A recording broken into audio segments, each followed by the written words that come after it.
I've been shot on my leg 2 times. I've been stabbed 3 or 4 times. I've been jumped more than 50 times. After viewing a cache of weapons confiscated from Miami gangs, the Dade grand jury issues a report that northern gangs are flowing into South Florida and making things worse here. A gang member makes that theory a street-level reality. LA gangs are more, man, but these guys are starting to get bad, you know, because of people coming from Chicago and man. A 16-year-old Broward dropout is gunned down in front of South Broward High on the first day of school. Both the accused killer and the dead youth are members of rival gangs. There's talk of deadly payback. That may have been the reason an FBI agent was shot also. Anybody that comes and offends my nation is at war with me. Anybody. Where I know till death I'll be. Fight for my nation so everyone will see. Just last Sunday at Tropical Park, gang members start a disturbance when they begin shooting in a crowd. County officials react by canceling and rescheduling a football game and a concert.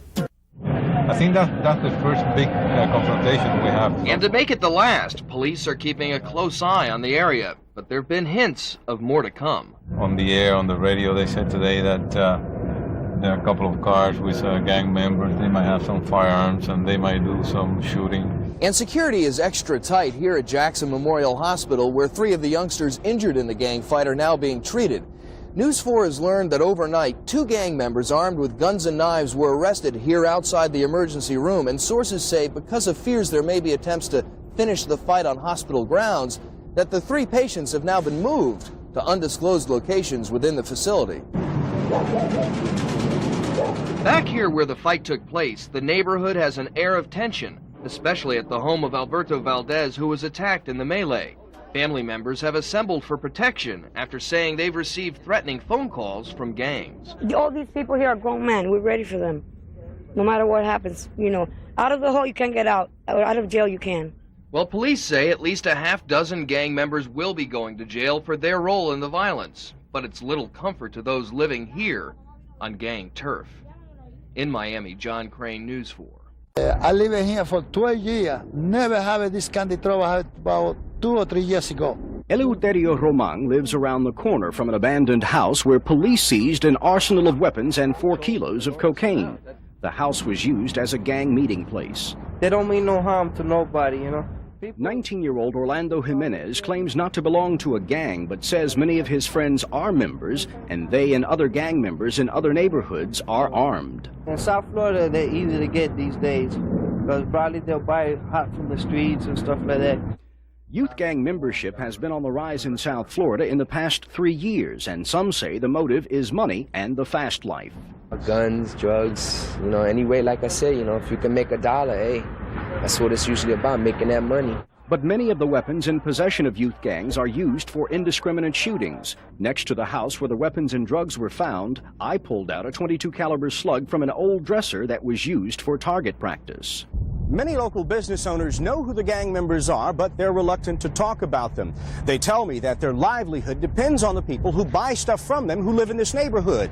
And many times those customers are the sisters, the mothers, and even the wives of gang members. If you live in a particular area, you don't say anything for fear of retaliation from the individuals that participate within the group. And police say as long as the public does not speak up, it's going to be harder to control Miami's growing gang problem. Jose Grignon, News 4. A gang fight at a carnival in Hialeah leaves 1 person dead and 2 others wounded. At the Ritzy Bakery Center in South Miami, a police officer is stabbed trying to break up a fight between rival gangs. According to the grand jury's report just released today, just as in Los Angeles, youth gangs and the violence they create are growing here. Police experts say youth gangs have all of Dade County covered, from the Young Latin Organization in North Miami Beach to the Hialeah Boys in Hialeah, La Familia, the Latin Force, and the Latin Disciples in Southwest Dade, to the 56th Avenue Bad Boys and the 34th Street Players in Miami. They account for just a tiny part of the almost 4,000 known gang members in Dade County. Today's report says they are closely linked to gangs in Chicago and are better organized and armed than ever before. The grand jury's report means more than a mere pile of papers to the people who have to actually live and work under the threat of youth gangs and the crimes they commit. For them, it becomes the real thing. The 56th Avenue Bad Boys claim credit for trashing this West Flagler library. And we get this mess on the wall, and people keep complaining. They get scared. You know, they don't want to come in because they figure something is going to be happening inside. Victoria Vasquez lives close to Kinloch Park Junior High, the scene of gang fights and shootings. I'm very worried about the gang because broken the car, driving very fast. I'm very scared. It's hard to see when you get up in the morning and see your car's not there. Frustrated police say gang members know they'll get off easy because they're juveniles. They just get a slap in the hand and they're back out in the street doing it again, and you walk up to them and they'll tell you, hey, I'll do 21 days and I'll be out. And they know it, and that's just the way it is. Experts say the problem will soon be out of control. It has to be stopped now. To do that, they need more police, more school programs, stricter sentences, and the money to pay for it all. Katrina Daniel, News 4. Cigarette Officer Hyde.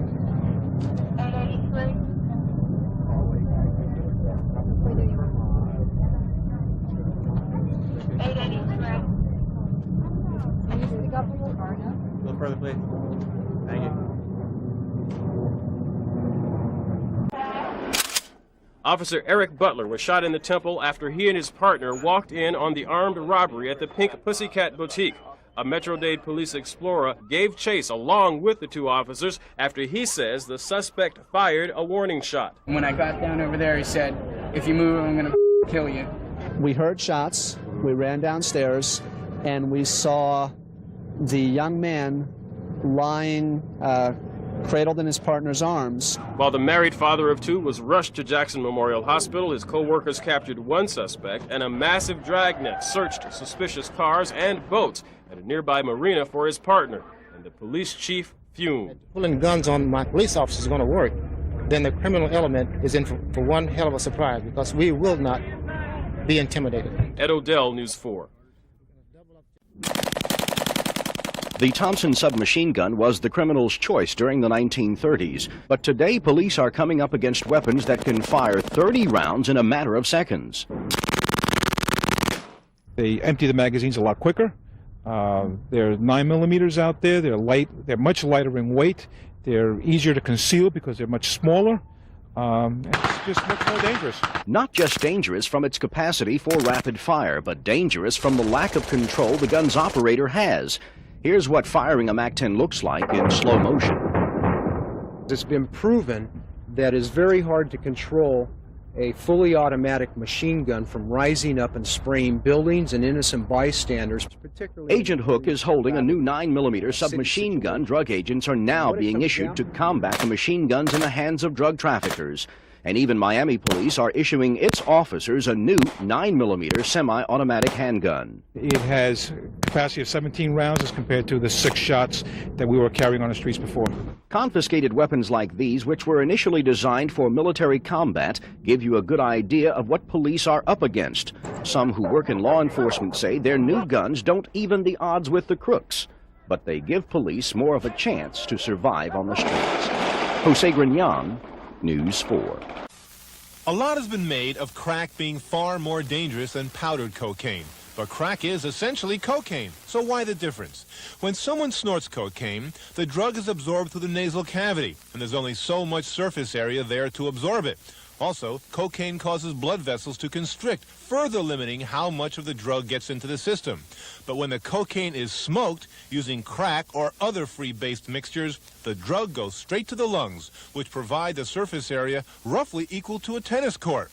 And from there, there's a quick, direct line to the heart and brain. That's not all. Crack is a highly purified form of cocaine, and the doses can be enormous, easily big enough to kill. So you're talking about increasing your dose from 35 to 50 milligrams of drug back in the days when the powder was snorted from the mirror, moving up to freebase smoking, where you're delivering a quarter to a full gram of drug per hit. It's as if somebody went to the master switchboard and just flipped a switch that now says, don't breathe. And you don't. I mean, I put a rock the size of my thumbnail on top of a pipe one time, and I was high before I even finished taking the hit. And I felt my eyes rolling back in my head. I was blacking out, I collapsed backwards. I guess I was, in the midst of a baby mall seizure. And what's the first thing he did when he came out of the seizure? Took another hit. I'm Dr. Dean Adele.